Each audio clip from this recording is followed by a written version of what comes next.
enfin, Florentino Pérez est décidé à passer à l'action. Et le chantier qu'il est en train de bâtir actuellement, franchement, ça s'annonce très très lourd avec la venue quasiment actée de Trent Alexander-Arnold gratuitement en plus. Quel coup incroyable de Liverpool. Ensuite, il y a la signature qui est actée de Tan Hausen. Voilà, ce joueur prometteur espagnol qui a fait ses classes à Bournemouth. Très bonne saison, vraiment très percutant, titulaire à aussi jeune âge. Franchement, voilà, aujourd'hui, le Real Madrid a besoin de role-players. Donc, dans la liste des joueurs qui semblent probables dans la venue du Real Madrid, on a Tajni, Regner de l'AC Milan. Ensuite, on a Angelo Stiller, l'Allemand de Stuttgart avec grosse narine là. Ensuite, on a Carrera qui provient de la Castilla, si je ne me trompe pas, qui est actuellement au Benfica, latéral. Lui est latéral gauche, style lui relayeur, des trucs comme ça. Ensuite, Regina relayeur également. Donc, franchement, c'est une shortlist qui me plaît beaucoup parce que ce sont des joueurs qui sont dans l'intensité, dans l'abattage, qui ont la grinta, qui ont ce jeu du gegenpressing dont Xabi Alonso affectionne. Ce sont des joueurs qui sont là pour colmater les brèches, voilà, parce que ce ne sont pas des joueurs cliquants, voilà, c'est pas des noms ronflants tels que Trent Alexander-Arnold, des joueurs qui ont un but à atteindre, c'est-à-dire colmater toutes les brèches de ce jeu qui est tellement décousu du Real Madrid depuis plus de 5 ans maintenant. Voilà, on a toujours gagné, mais sans avoir un jeu huilé et tout, ce qui est aujourd'hui colle à la peau des Madridistas. Mais même si moi, ça ne me pose pas de problème, tant qu'on gagne, moi, ça me bat. Hein. Voilà, parce que l'objectif de football, c'est de gagner, c'est pas de produire de beaux jeux. C'est ce que beaucoup de personnes oublient. L'objectif, c'est de gagner.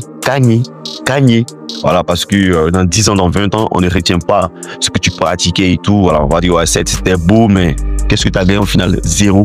Voilà. Donc, franchement, je ne sais pas si ça a été la claque reçue face aux 4 défaites au Classico qui ont fait bouger le bon vieux Florentino Pérez. Je ne pense pas parce que, comme je tiens à le dire, le FC Barcelone n'est pas un rival du Real Madrid.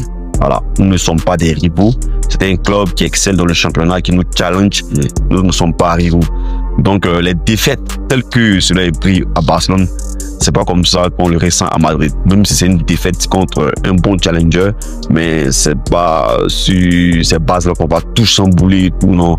Je pense que le Real avait accumulé un certain retard au niveau de l'attaque du jeu, au niveau des préceptes du jeu, et Florentino Pérez a décidé d'enclencher là ce renouveau avec un joueur madridista qui est Xabi Alonso, qui est une légende du club. Donc, je pense que ça a été un bon match-up au bon moment. Xavi aussi qui a fait cette preuve au Bayer Leverkusen, qui a réalisé une très bonne saison, même si cette saison c'était beaucoup plus compliqué pour lui.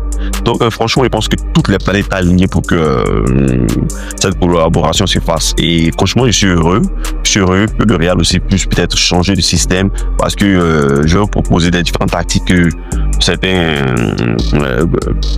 prévoient, voilà, certains prévoient de Xabi Alonso, et franchement ça m'allait pas mal, et j'aimerais bien voir comment l'animation sur le terrain en fait, parce que voilà, certes placer des joueurs sur un terrain, ouais, y a pas de souci, mais comment cela sera animé, voilà, moi c'est ce que j'attends de voir en fait, voilà, c'est ce que j'attends de voir, parce que en prenant le Real Madrid comme du très bon contre-attaquant, voilà, c'est cette patte Caio Mourinho qui est resté jusqu'aujourd'hui. Voilà, je pense que les gros coachs ont toujours une patte et qui colle à une équipe en fait. Et Madrid a identifié à ce système de jeu gros contre-attaquant et tout. Même si ces derniers temps là, on a été vraiment très nul dans les contre-attaques. Voilà, on a eu des 2 contre 3, des 3 contre 2. Voilà, mais on n'a pas su bien les gérer. Et franchement, je pense que ça, c'est du b.a.-ba du football. Peut-être un problème de confiance, peut-être un problème de contrat avec Vinicius, plein de trucs comme ça. Voilà, donc franchement, les recrues Angelo Stiller, moi, il me plaît bien, même si je suis pas trop convaincu. Je préfère Tajni Regner de l'AC Milan qui nous a bouffé lors du match contre l'AC Milan. Il a été vraiment incroyable dans cette rencontre-là. Il a même marqué un but. Et franchement, je pense que ce sont des choses comme ça qui marquent en fait. Si on peut avoir les deux, pourquoi pas. Voilà, parce qu'on a vraiment besoin du joueur. Et le joueur qui doit, on doit se séparer. Moi, je pense qu'on va pas chipoter. Il y a un Modric qui qui atteint l'âge de la rupture. Alors, il n'est plus vraiment dans l'intensité. Voilà, les gestes sont plus suivis, mais c'est l'âge, parce que il a toujours la technique, mais on sent que les efforts sont beaucoup plus compliqués pour lui. Et aussi, il y a Arda Güler qui monte, qui ne cesse de monter pour libérer la place pour que Arda puisse s'épanouir. Voilà, je pense que là, il n'y a pas de débat. Ensuite, il y a Lucas Vázquez qui a beaucoup aidé, qui a beaucoup colmaté les brèches. Et franchement, on ne doit pas lui en vouloir parce que c'est le mec, il est ailier, mais il a toujours aidé au poste de latéral droit et il a fait avec brio parce qu'on a bien pris les champions avec lui. Voilà, donc son passage au Real Madrid a été un total succès. Voilà, donc franchement, mais il est temps maintenant pour pouvoir mettre le nouveau système en place de libérer de la place. Donc je pense que Vázquez aussi doit partir avec tous les honneurs. Ensuite, il y a Ceballos. Franchement, Ceballos, c'est un joueur qui n'a jamais pu passer un cap. Voilà, on sait qu'il est bon, mais le cap des gros matchs, il n'arrive pas à le passer. Et si on veut vraiment être compétitif avec les nouveaux challengers des équipes qui sont vraiment dans le système carré, où tout les passes, les pressings, tout est millimétré et tout, je pense qu'on a besoin d'un joueur qui est très fort techniquement, qui est juste technique, qui a toutes les qualités requises pour pouvoir être un joueur performant et jouer au haut niveau titulaire au Real Madrid. Voilà. Donc je pense que Ceballos doit aller voir ailleurs. Ensuite, il y a qui? Il y a Alaba. Alaba, franchement, je pense qu'avec son gros contrat, je pense pas qu'il partira. Voilà, mais sinon, s'il y a une possibilité, je pense que Alaba doit partir. Maintenant, Ferland Mendy et Fran Garcia, pour moi, les deux doivent partir. Voilà, les deux doivent partir. Cependant, on peut garder Fran Garcia pour sa jeunesse. Il vient d'arriver, il essaie d'apprendre et tout. Voilà, on peut le garder pour ça. Voilà, pour ce critère-là, parce qu'il fait pas vraiment de mauvais matchs. Dans le Classico, il a été même très bon. Il m'a surpris face à Yamal. Les défenseurs beaucoup plus expérimentés que lui ont très souffert face à Yamal. Pourtant, lui, il a su tenir la trajet haute.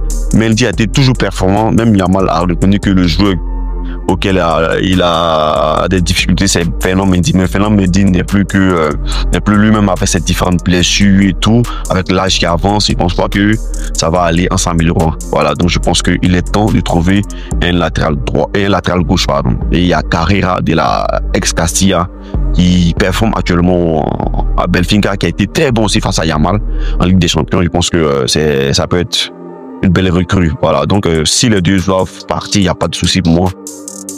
On peut se trouver, mais si un doit rester entre les deux, entre Fran Garcia et Mendy, je pense que Fran Garcia va rester. Voilà un peu ce qu'on doit faire pour libérer un peu de la place pour que des joueurs viennent. Et puis on a besoin d'un profil style José Lu.